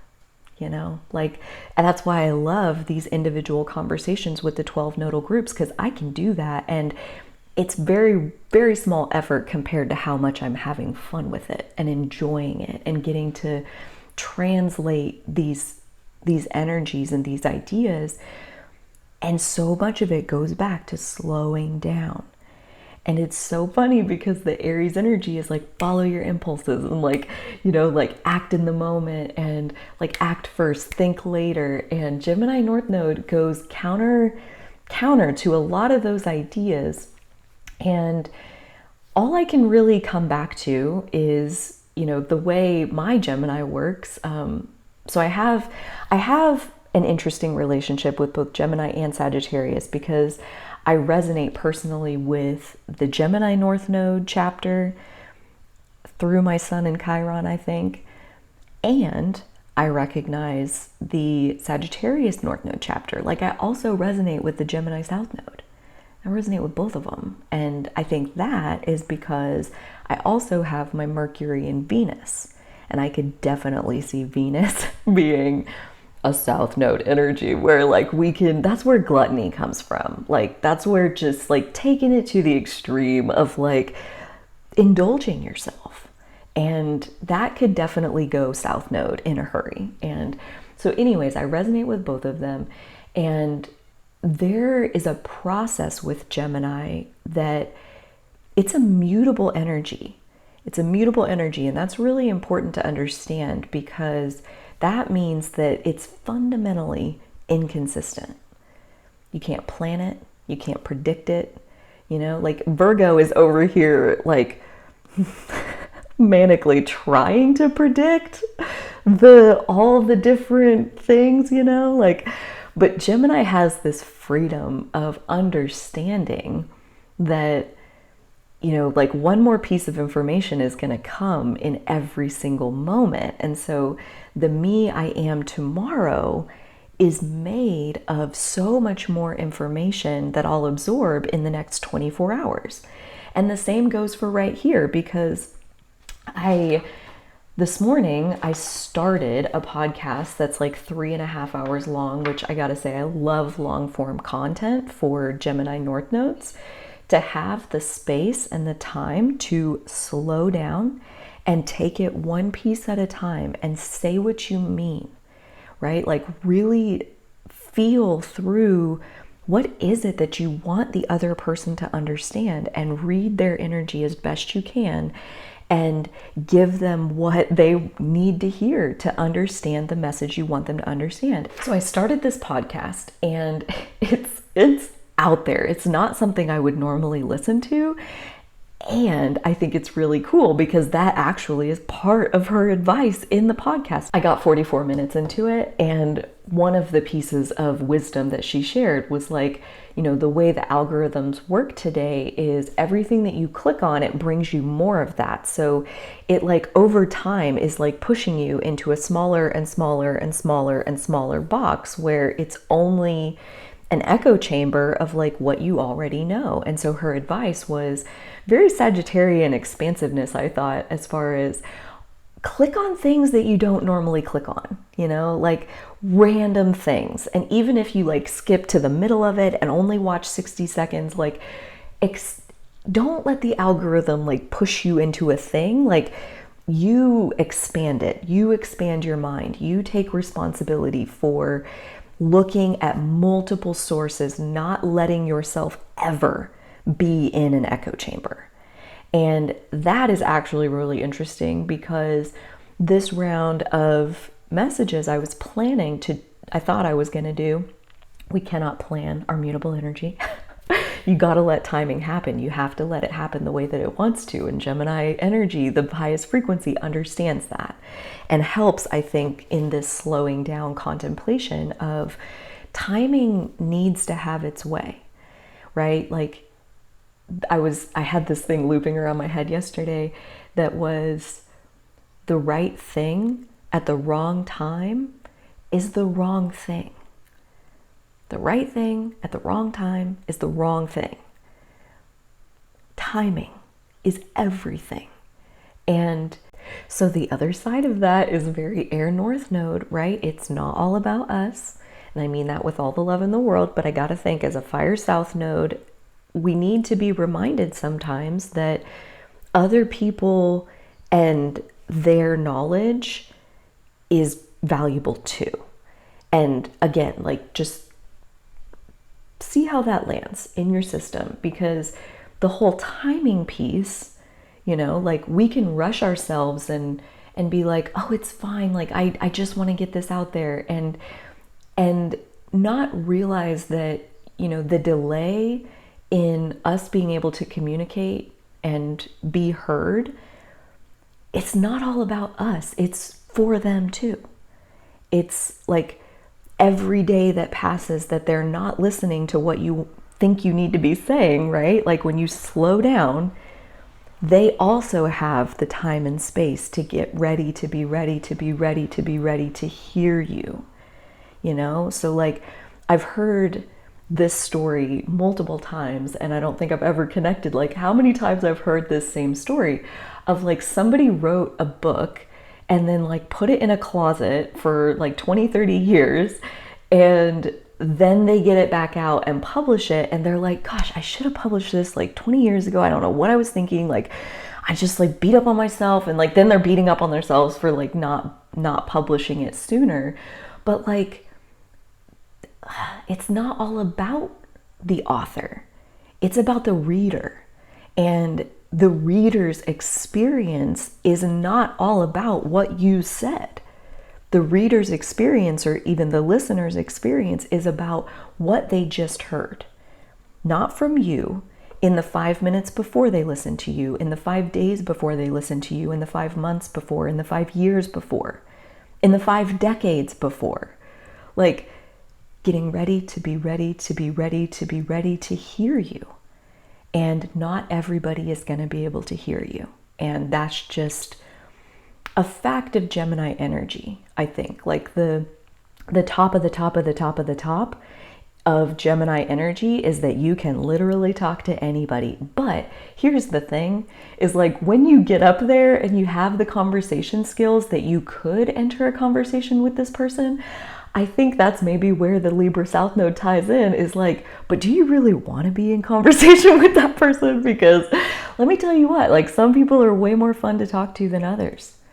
And, you know, sometimes like I resonate personally with like really wanting my parents to understand me and my family, and feeling like I'm the black sheep and like all of that. And still to this day, like, my family and I have a very civil relationship, but it is like the surfacest of the surface levels of, you know, like, they don't know me, I don't know them. And that's just kind of how it's been. But the thing I want to say is like, not to get hung up on, no, this exact person has to be the one to understand me. Like, that's the Fire South Node intensity. And you got to let go of like, who is the person who's meant to hear you? Because it could be the dude in the aisle at Home Depot who you thought you needed some nails for your nail gun, and like, maybe he needs to hear something from you.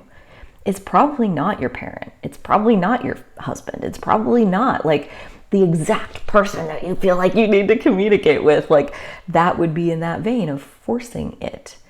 So all of this to kind of tie us back to this concept of slowing down, It also, I'm going to leave you with this because I thought this was really interesting, and part of what maybe didn't ring a whole lot of energy in me, but I'd be so curious, like if it brings up anything in you.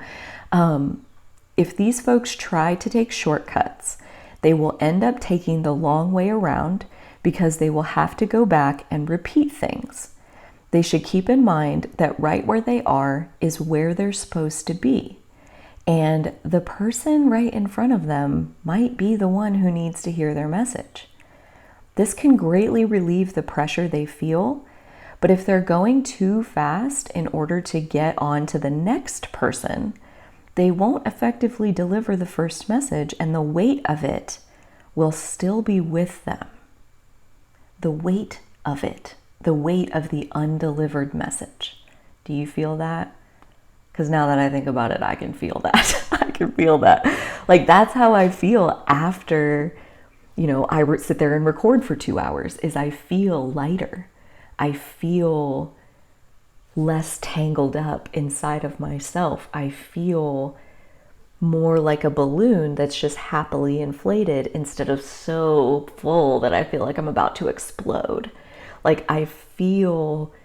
when I talk, when I spend time talking, you can feel it in your body, in the sensations. You're tensing your muscles, you're breathing, you're moving energy up out of where you have it stored in your core, and you're translating it through your voice and through your vocal cords, and that vibration feels so good.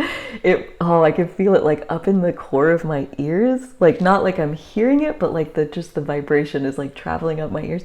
Like, it is such a delightful experience to get to talk.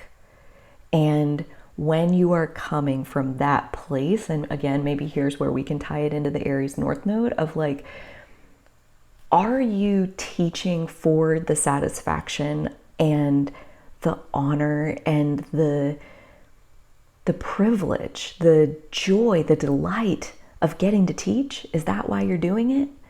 Because if it is, then maybe sometimes you need to just stop and go take a nap or take a walk, or, I think that's enough for today. Let's come back tomorrow. When there's urgency, the chance of the person that's trying to listen to you, that's trying to be the student, that's trying to absorb, like, they can only absorb at the rate that their nervous system is going to let them absorb. And so part of, I think, us getting tired, us losing our train of thought, that doesn't mean that anything's gone wrong. It means that it's not your turn to talk right now.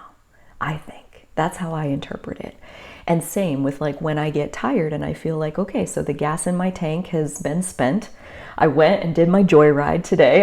I recorded for 2 hours and did the intro, and actually it was like 2.5 hours because I deleted this 40-minute diatribe where I got on the soapbox and I gave it everything I had. And then I deleted that because I was like, that nobody needs that, like I needed to get it out. But that doesn't mean anybody else necessarily needed to hear it. Not in that version. I'm still very much clarifying, what do I think and how do I want to say this? Because I do want people to hear me. It's not about gratifying my ego and being like, look how much I know, look how much I've figured out about life. It's about people being able to hear you, right? Like, are you able for the student to absorb the knowledge from what you're teaching? And I think the chances of them being able to absorb is greatly supported in the teacher slowing down to be able to read the energy, your own and the students, and find the river of timing of the joy of you getting to teach and the joy of them getting to learn. And when everyone is in that place and you just float downstream for as long as it's fun to float. And when you're bored of floating, no offense, but yeah, 2 hours is enough for today, so I'll come back tomorrow. Okay, cool. Like recognizing that all that's really ever possible when it comes to communication is bite-size pieces. Like I feel like how do you eat an elephant is very much in the vein of that Sagittarius South Node of like, again, the weight of what it feels like you need to communicate in this lifetime, the knowledge, the wisdom, the perspective, the philosophy, the connections, all the things that you have inside of you that would absolutely benefit the world to get to understand those things too. And then we hit the battlefield that is the art of communication, the skill of communication. And again, go watch that Dr. K video where he talks about, I'll give you just a teeny preview. He talks about the linguistic cortex in your brain. He gives the example. He's like, the fundamental question, which is such a good one, why can't I talk out loud the way that I think in my brain? And he basically says, like, you can do lots of things in your brain. He was like imagining himself doing like a karate kick, and like he was like jumping off of stuff and like doing all the things. And he's like, but I can't do that. I can't like actually physically do that because I haven't practiced it. I haven't trained my body on how to do that, right? So like when we're thinking inside our mind, we're actually in our imagination. We're in a place where we have somewhat of access to our unconscious mind and our conscious mind. But when we speak out loud or when we write, so like you can practice training your linguistic cortex by journaling. You don't actually have to practice talking out loud. You can practice just writing. But you can also do it with talking out loud. And again, I spend a lot of time talking out loud just for the practice. I'll do 40 minutes, an hour, 2 hours, and delete it all. Because nope, not that. That's not what I want to communicate, but that energy needed to get cleaned out of the pipes so that I could hear it myself, so that I could refine, the art of communication. How do I want to express this to give it the best chance of being received? Because again, it's not about my ego wanting to put my knowledge on display. It's about bettering the lives of other people with them understanding new knowledge that they didn't have access to before, and the quality of their life expanding as a result. It is not about me, right? Like the Gemini North Node, it's not about you, it's about your students. You're here for them. And so reading people, reading different learning styles, reading different languages, like a neuro-linguistic programming might be of interest to you, as far as like different word choices carry heavy connotations, And so that's where you might say something that you think is super innocent, but someone has like an intense connotation on some certain word and they blow up at you. You're like, what did I say? Doesn't matter what you said, it matters what they heard, and all they heard was their own connotation. And so framing things in the language of who is it that you're trying to talk to is a very air energy skill and is something that you guys are here to practice. So training your linguistic cortex, spending time practicing talking out loud, spending time every day writing, either typing or it doesn't matter how the words are coming out of you. You could text them, you could type them, you could write them down, you could spray paint them. The point is you need to practice the skill of being a good communicator is you're practicing putting words to things. And that's very Gemini North Node, is like you're here to practice. Okay, so we know you understand it, but you understanding it doesn't help a single other person. They need to understand it. The knowledge needs to live inside them. The seed needs to get planted and nurtured and grow and sprout inside of them. And so that means you're not working in your garden, you're working in theirs. And the thing that he goes into that I think is like really the most helpful for a Sagittarius South Node, because you guys are so wise that you have a hard time understanding just how wise you are. AKA, what assumptions are you making about like, oh, that's just common knowledge. Everybody knows that this means that. No, no, they fucking don't, okay? And when you start talking about a subject and then you go on for 20 minutes and the thing you're talking about, they don't even know what that word means, like that's a glitch on the Gemini North Node side of like, a good way to start might be like, hey, have you ever heard about, whatever, colonialism? Like, have you ever heard about that? No, I don't think I have. if that's what I said, you would start in a completely different place than jumping right into, like, if you ask me, hey, have you ever heard of colonialism? I've read every book on the subject. I've watched so many podcasts. I actually, like, I want to write my own book because I have my own views. The conversation would go in a completely different place. So typically the highest frequency of a Gemini North Node, like what we're reaching for, is before we start sharing our knowledge, the first thing that needs to happen is we need to take our superpowers of being really good studiers and we need to turn those on the people that we're trying to teach. Before we can teach them, we need to study them. We need to understand, who are you and what do you know about this? And what is your basis of understanding already? And am I building on the basis of understanding that you have? Or am I helping you to build your basis of understanding so that we can even have this conversation in the first place? Where are we starting at? And that has nothing to do with you. Nothing to do with you. And so that's where patience is key. It just is. And I know how frustrating maybe that is. Patience was once upon a time a very dirty word in my world. That was one of the words that had just like a ugly connotation on it. I'm like, fuck you and your patience. Like, I don't have time for that. But it does come back to, again, I'm like resonating more and more with this paragraph as I go here.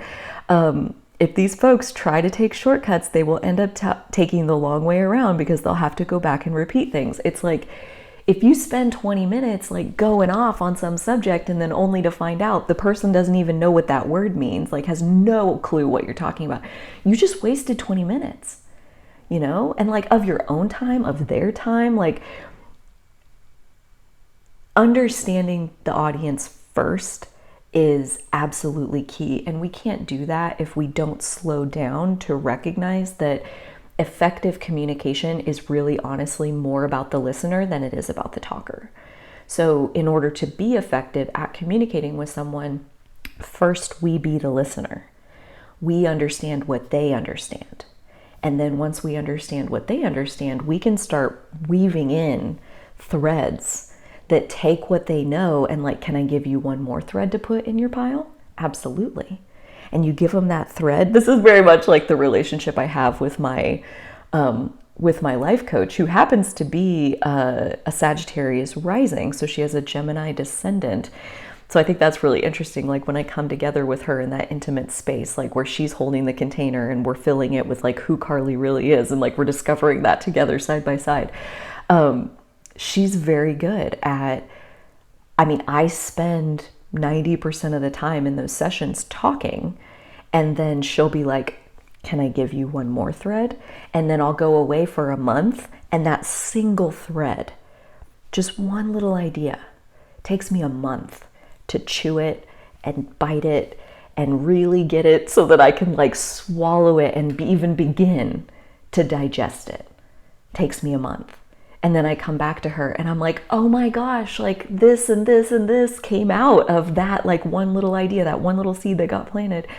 And she's like, well, can I blow your mind and add one more thread to it? And then she gives me like one more thread. And I go back for a whole nother month. And like, you know, she knows so much more. I mean, I have my own basis of knowledge and I've practiced things that she has not practiced, but like in the spaces where I want to grow, she is so far further down the path than I am that she's able to like give me these one pieces at a time and do so in a way where it very much embodies the idea that like, you know, this is not about me getting to put my knowledge on display. This is about you understanding. And that means if I can only impart this one little idea, this like 4-word sentence, that's what I'm here to give you in these 90 minutes. Is that enough? Did you do enough teaching today? You know, like the thing is that people learning and people digesting and knowledge growing inside of a person isn't going to happen in the moment when you're talking to them. So like you give them that one idea and then they go away for months or years or whatever. And that idea starts growing arms and legs and like you're not even there. right? Like the role of teacher is, I think, a little bit misunderstood because people think of it as such an active thing, but really your job is to effectively communicate an idea such that it now lives inside of them and it can grow. And you don't have to be there to like watch it every single step along the way or keep telling them, here's the next one, here's the next one, here's the next one, because that idea is going to take on a life of its own. It'll give them new ideas all by itself. So the role of delivering messages and making sure that they're understood, it's like, you know, really slow down and see whoever it is that's standing in front of you. And like, there's no small lesson. There's no inconsequential lesson. And again, it's like, we probably aren't ever going to understand what people are hearing from us anyway. You know, we think we want to communicate this knowledge, and so that's what we're going to do. But like literally every person that's listening is going to take something completely different away from it because of, you know, what did they hear in the 5 days before this, or the 5 years, or the 50 years, or whatever. Like, they're going to hear their own thing. And so the thing that we think we're saying and the thing that they need to hear, not always the same thing. And again, it's not about us. It's about the student, right? The teacher shows up for the student, typically, and the joy of getting to teach. Gemini North Node, this has been a pretty in-depth discussion of slowing down and reading the other person, reading your audience, and how to communicate most effectively the deep well of wisdom that you personally possess from all of the studies and reflections of your past lives. If you have enjoyed this reading, please take a second to give the video a thumbs up, subscribe to the channel if you're interested. I'll be doing more of these conversations, so if you have any questions or thoughts that you'd like me to speak to in the future messages, don't hesitate to leave those in the comments. Thank you so much for spending your time to take this message in. I would love to hear what you heard from it, right? I know what I tried to say, but I would love to hear how it landed and what you received from this transmission. Feel free to check out any of the other chapters in this video that might be calling to you, or any of the other nodal messages. Maybe check out the Gemini North Node playlist for any of the other Gemini specific messages. And until next time, I do hope that you will take such good care of yourselves. Give yourselves all the time in the world to really sink into the joy of communicating the wisdom that you possess, and so will I.